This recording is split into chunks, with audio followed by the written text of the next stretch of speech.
Thank you.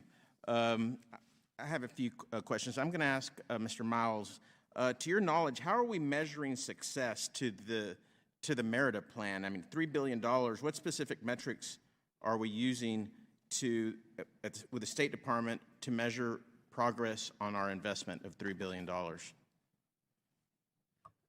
Well, one of the things we're doing is trying to see if any of the institution building is having an effect. And to take as an example, the new criminal justice system as we're switching over to an entirely new system of oral prosecutions, there has been some measurement that the states that went earlier to that in Mexico have indeed seen higher conviction rates, more arrests. How many states have gone into this new method? All of them at this point, but it was phased in over roughly an 8-year period. So there were some that went right away and others that waited. The ones that went right away are starting to see positive results. They're small, but they are positive.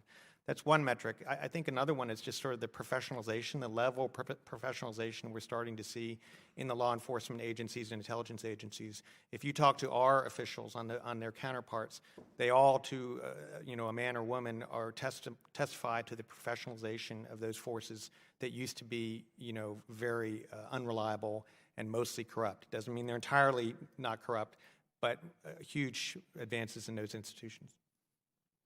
Well, living on the border and traveling to Mexico all my life and doing business in Mexico as a lawyer before I ever came here, I see the Merida plan, I hate to say this, as a monumental failure in terms of if you do an economic cost-benefit analysis of, we've spent $3 billion, but yet I can't get in my car and drive 2 hours into Monterey without feeling like my life is in danger.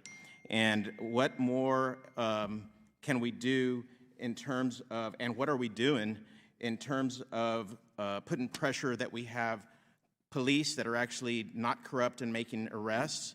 And then more than that, because there are a lot of arrests, they just all get let go because they pay bribes and get out of jail. How do we guarantee that they get prosecuted and that they actually go to prison and serve their jail time? What are we doing with this vast investment that we've made to assure that those institutions have accountability?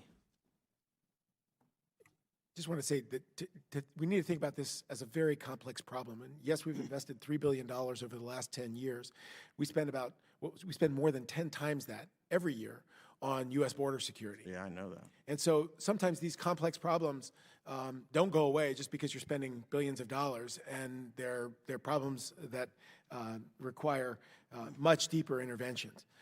But I will say that, there's not a lot I think that we can do to improve the overall integrity of Mexico's law enforcement institutions, as long as there is not professional compensation and merit-based promotion in Mexican police agencies and prosecutorial agencies.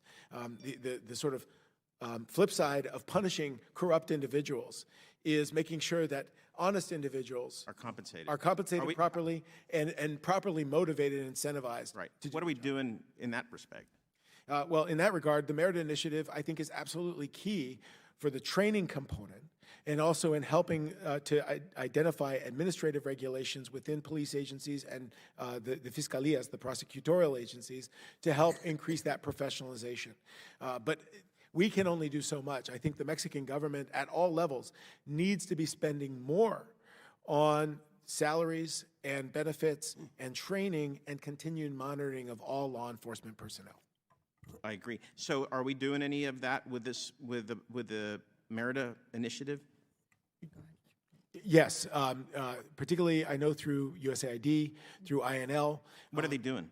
They're doing trainings of Mexican prosecutors and also coordination with U.S. prosecutorial agencies, groups like Western Attorneys CWAG, Center for Western Attorneys Generals, has spent 5 to 10 years working to coordinate between. But still, more than 90% of people of criminals don't get prosecuted in Mexico.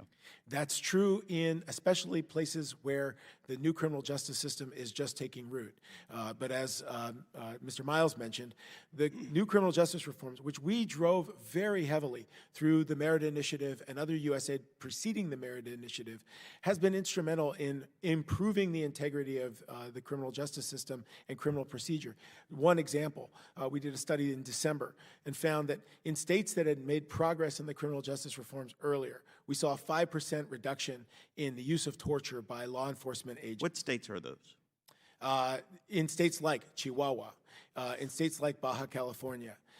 We've seen, even though there's been violence in those places, we're seeing more integrity in law enforcement.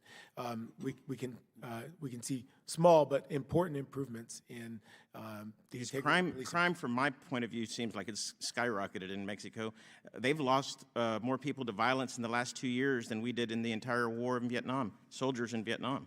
I mean, we couldn't stomach seeing body bags coming in this way. It's amazing that this is happening right next door, and we kind of sometimes look the other way here in the Congress. It is horrific, and sometimes the doctors are to blame when their patients die. But sometimes there are other epidemiological factors that contribute to the violence, as we talked about earlier. We can make better doctors, better police in Mexico, but at a certain level, there are so many other factors that have contributed to this violence that we have to keep the overall trends in violence sometimes separate from the progress we're making on institution building. So, so we see more than 90% of criminals not being prosecuted in Mexico, and you're saying it's improving in some states. What do you see in the next 10 years? I think I'd add on that, looking at the importance of what the federal government's doing, because that can be the model for what the states do in terms of reforms. The federal government dragged its feet a lot on the adversarial system, and that I think right now we're at a turning point because you have a national prosecutor's office. I think there's a lot the U.S. could do to engage with a new prosecutor's office and what are their priorities for criminal prosecutions, because you shouldn't just go after all crimes if you have limited resources. So how do you target your efforts on the more serious violent crimes? I think that's where the U.S. could be more effective and supportive. I think it was mentioned before, when you're looking at alternative Specific areas, to right? the federal government and looking at how they're transforming to this new prosecutor's office and looking at what their priorities are for criminal prosecutions. And the second is just on forensics. I think not every state in Mexico has a forensic lab. And of the forensic, they don't have ballistics, they don't have all the analytical capacity they need. So that's another area where if you don't have the ability to gather scientific evidence that's going to stand up in court, cases fall apart. The third would be policing. The police are like the last missing part of the criminal justice reform. They were the last to be prioritized in terms of training. Less than half of the police that are involved now in crime scene preservation have even any training on their roles in the new system. And so I think doubling down on how do we work to support Mexico's police in their new role in investigating crimes. Thank you.